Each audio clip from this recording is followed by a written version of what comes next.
అసలైనటువంటి విలువ మన గతాన్ని గురించి మనం తెలుసుకుంటే మనకు కలిగి ఉప్పొంగే ఒక ఆత్మవిశ్వాసం, ఆత్మగౌరవం అప్పుడు మనకు తెలుస్తుంది.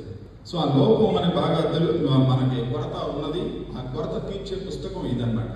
సో మన చదువులు కూడా భాషను పూర్తిగా అన్యాయం చేస్తూ ఉన్నాం. ఇవాళ 2వ తరగతి చదివే పిల్లవాడు, 8వ తరగతి చదివే పిల్లవాడు 2వ తరగతి పాఠాన్ని కానీ లెక్కలు కానీ చెప్పలేకపోతున్నాడు. మనకంతా కూడా ఒక ఆర్టిఫిషియల్గా ఒక స్టెరాయిడ్ ఇచ్చి పంపిస్తున్నట్టుగా ఉంది తప్పితే మనకి ఆ చదువులో నాణ్యత అది మనకు లోపిస్తుంది. అది లోపించిన తర్వాత మనకి ఎన్ని మార్కులు వచ్చినా, ఎన్ని ర్యాంకులు వచ్చినా, ఎంతో వృద్ధి సాధించినా ఆ డొల్లతనం అది ఎప్పుడైనా ఉంటుంది. అది ఎప్పటికైనా ప్రమాదం, అది ఎప్పుడైనా సరే కూలిపోతుంది. కాబట్టి మనకి కావాల్సింది ఏమిటంటే ఒక కూలీ పనిచేసే, అంటే లేబర్ పనిచేసే ఒక సాఫ్ట్వేర్ ఉద్యోగులు మాత్రమే కాదు, మనకి ఒక మేధోపరమైనటువంటి ఒక అవగాహన కలిగి మేధో శ్రమ చేసేటువంటి వాళ్ళు కావాలి. మనకు అట్లాంటి చరిత్ర చాలా ఉన్నది. ఇందులో అడవి బాబురాజు గారి గురించి చరిత్ర చదువుతుంటే మనకి ఉప్పొంగిపోతాం. ఎందుకంటే వాళ్ళందరూ కూడా ఒక గడ్డిపోచని ఒక మధ్యభంలాగా గొప్ప బలమైనటువంటి ఏనుగులాగా తీర్చిదిద్దినటువంటి అధ్యాపకులు. వాళ్ళ చరిత్ర దాంట్లో ఉంది. అనంతపురం జిల్లాకు సంబంధించినటువంటి జోసెఫ్ అనే సాధారణ వ్యక్తి, అతను యాక్చువల్గా దొంగతనాలు చేసి హత్యాయత్నం కూడా చేసినటువంటి వ్యక్తి. ఆ జోసెఫ్ అనే వ్యక్తిని ఒక బందర్, అనంతపురం నుంచి బందర్ దాకా నడుచుకొని వచ్చారు అడవి బాబురాజు గారి మీద అభిమానంతో. ఆయన వస్తే ఆయన అక్కడ తీర్చిదిద్ది అతను జోసెఫ్కి ప్రభాకర్ అని నామకరణం చేసి, అతను అంటరాని వాడిని, ఒక అంటరాని కులంలో పుట్టాడని అందరూ అవమానిస్తుంటే అతను ఒక ఆత్మవిశ్వాసం కల్పించి అతను ప్రభాకర్ అని నామకరణం చేసి చివరికి అతను గాంధీజీ సెక్రటరీగా చేశారు. గాంధీజీ చనిపోయిన తర్వాత అతను వచ్చి మనకి మొన్న 1977లో దివిసీమ ఒప్పంద సమయంలో కూడా అతను వర్క్ చేశాడు. ఆయన జీవించినంతకాలం గాంధీ శిష్యుడుగానే జీవించారు.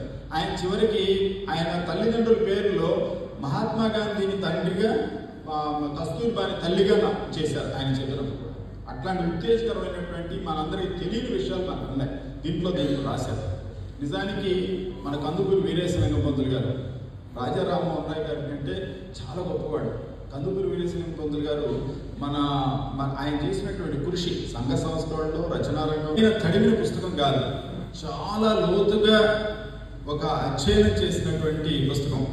నాకు కూడా ఈ పుస్తకం చదివే వరకు బుద్ధప్రసాద్ గారి రచనలు చాలా చదివాను, వ్యాసాలు చాలా చదివాను. కానీ బుద్ధప్రసాద్ గారు ఇది ఒక అధ్యయనం, ఇది ఇట్లాంటి పుస్తకం కాదు. ఒక్కొక్క వ్యాసాన్ని, ముఖ్యంగా అడవి బాబురాజు గారు, గురజాడ అప్పారావు గారు, రాయపోలు సుబ్బారావు గారు, వేటూరి గారు, ఇట్లాంటి వీళ్ళకి సంబంధించినటువంటి ఎప్పుడో 40-50 సంవత్సరాల నుంచి జరుగుతున్నటువంటి సంఘటనలు అవన్నీ కూడా ఏరి కూర్చి అన్ని అద్భుతంగా తయారు చేసినటువంటి పుస్తకం.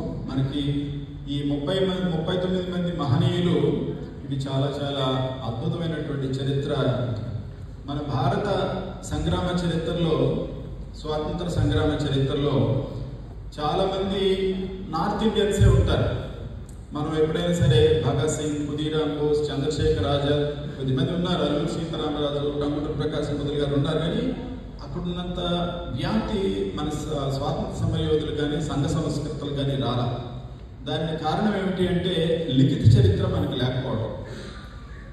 మనకి మహారాష్ట్ర, పంజాబ్, బెంగాల్ ఈ ప్రాంతాల్లో ఉన్నంత ఒక లిఖితం చేసినటువంటి చరిత్ర మన దగ్గర జరగల. అది చాలా కొరత ఉంది. అందుకనే మన స్వాతంత్ర సంగ్రామంలో మనది ఎక్కడ పాత్ర కనపడదు, చాలా తక్కువ కనిపిస్తుంది. అంటే మనకు చాలా, ఇప్పుడు మనకు ఒక గుంటూరు జిల్లాలో చూస్తే ఇటు పుల్లరు ఉద్యమం కానీ, పెదనందిపాడు ఉద్యమం కానీ, మన దుగ్గిరాల, చీరాల, పేరాల ఉద్యమం కానీ, ఒక్క జిల్లాలోనే, ఉమ్మడి గుంటూరు జిల్లాలో అద్భుతమైనటువంటి 3 ఉద్యమాలు ఉన్నాయి. ఈ జిల్లాకి గాంధీ గారు 3 సార్లు వచ్చారు. చాలా అద్భుతమైనటువంటి చరిత్ర ఉన్నది, కానీ మనకి లిఖితం కాలేదు. సో ఈ కొరత ఈ పుస్తకం తీరుస్తుంది. అయితే ఇది మనము చాలామంది ఒక మనకి ఈ ఆంధ్రప్రదేశ్లో, తెలంగాణలో విగ్రహాలు చూస్తే, మొత్తం విదేశీయులు, ఇతర రాష్ట్రాల వాళ్ళు చూస్తే ఈ దేశంలో, ఈ రాష్ట్రంలో ముఖ్యంగా తెలుగు వాళ్ళలో 2-3 ప్రముఖులు ఉన్నారేమో, అన్ని విగ్రహాలు వాళ్ళే కనపడుతుంది అని అనుకుంటారు. కానీ మన దగ్గర ఉన్నటువంటి మహనీయులు, మొత్తం సర్వస్వం త్యాగం చేసినటువంటి వాళ్ళు ఎంత గొప్ప వాళ్ళు ఉన్నారో ఏంటో ఈ పుస్తకం చదివితే మనకి స్పష్టంగా అర్థమవుతుంది. సో ఈ పుస్తకానికి టైటిల్ కూడా సదా స్మరామి అని పెట్టారు. ఎందుకంటే మనం నిత్యం స్మరించుకోవాల్సినటువంటి వ్యక్తులు, సదా స్మరించుకోవాల్సినటువంటి వ్యక్తులు వీళ్ళు. ఎందుకంటే వాళ్ళు ఎప్పుడైనా మహాత్మా గాంధీ, సర్దార్ వల్లభాయ్ పటేల్, లాల్ బహదూర్ శాస్త్రి ఇట్లాంటి మహనీయులు ఉన్నారు. వాళ్ళు ఎప్పుడో 1935లో ఒక నెలకు 10,000 రూపాయలు ఇన్కమ్ ఉన్నటువంటి వల్లభాయ్ పటేల్ డిప్యూటీ ప్రైమ్ మినిస్టర్గా చనిపోయినప్పటికీ అతని అకౌంట్లో ఉన్నటువంటి డబ్బులు 150 రూపాయలు. సో అట్లనే లాల్ బహదూర్ శాస్త్రి ప్రధానమంత్రిగా చనిపోయినప్పుడు అతను ఒక చిన్న కారు కొట్టుకొని మన మన పూర్వం ఉన్నటువంటి వైభవాన్ని మొత్తం కోల్పోయాం. నిజానికి భారతదేశ వైభవం ఎంత గొప్పది, ఎంత కొన్ని వేల సంవత్సరాల క్రితం ఎంత ప్రభవించింది. కానీ మనం దాన్ని గుర్తించుకోలేక, దాన్ని తెలుసుకోలేక ఇక్కడ దాకా వచ్చాం. ఒకసారి దెబ్బతిన్నాం. కానీ మనం అట్లాంటి లోపాన్ని కనుక మళ్ళీ మనం ఒడిగడితే అది భవిష్యత్తు, మన జాతి భవిష్యత్తుకి తీరం నష్టం చేసుకునే వాళ్ళు ఉంటాం. అందువల్ల ఈ పుస్తకాలు మనం చదివి, దీంట్లో ఎరిగి, దీంట్లో ఉన్నటువంటి భావాన్ని కూడా మనం గుర్తించి, దీన్ని చర్చించి, ఇట్లాంటి వాళ్ళ విగ్రహాలు మనం పెట్టుకొని, అందుకనే సదా స్మరామి అన్నారు. దీన్ని గుర్తించితే అప్పుడు దీనికి నిజమైనటువంటి విలువ. అంతేగాని పుస్తకం ఒక అలంకారప్రాయంగా కాకుండా దీంట్లో ఉన్నటువంటి విషయాలు వాళ్ళ నుంచి మనం ఏం నేర్చుకోవాలి, ఇప్పుడు ఈ తరాన్ని మనం ఎట్లా వర్తింపజేసుకోవాలి, అది అద్భుతమైనటువంటిది. మన చరిత్రలో మహాపురుషులు అద్భుతమైనటువంటి కృషి చేసినటువంటి వాళ్ళు ఉన్నారు. మన సంఘ సంస్కర్తలు, తర్వాత మన మోక్షపండ విశ్వేశ్వరరావు లాంటి మహనీయులు, జాతి టాటా లాంటి గొప్ప పారిశ్రామికులు, వీళ్ళందరూ కూడా అల్టిమేట్గా దేశం గురించే, దేశాన్ని భిన్న కోణాల్లో ఎట్లా వృద్ధి చేయాలి. 1935లోనే మన స్వాతంత్రం వస్తే, స్వాతంత్రం అంటే ఏంటి, మనం ఆ దేశం మీద ఆధారపడకుండా ఉండడం. అది కేవలం పొలిటికల్ స్వాతంత్రమే కాకుండా ఆర్థికపరమైనటువంటి అంశాల్లో చివరికి కుక్క కాట్లు మనం జరిగితే దాన్ని సొంతంగా మెడిసిన్ తయారు చేసుకోవడం 1935 నుంచి అలవాటైంది. హిందుస్థాన్ ఫోటో ఫిల్మ్ అప్పుడే చేసింది. నేతాజీ సుభాష్ చంద్రబోస్ లాంటి వాడు ఈ డిఫరెంట్ కార్నర్స్ మనం అన్నీ కూడా చేశారు.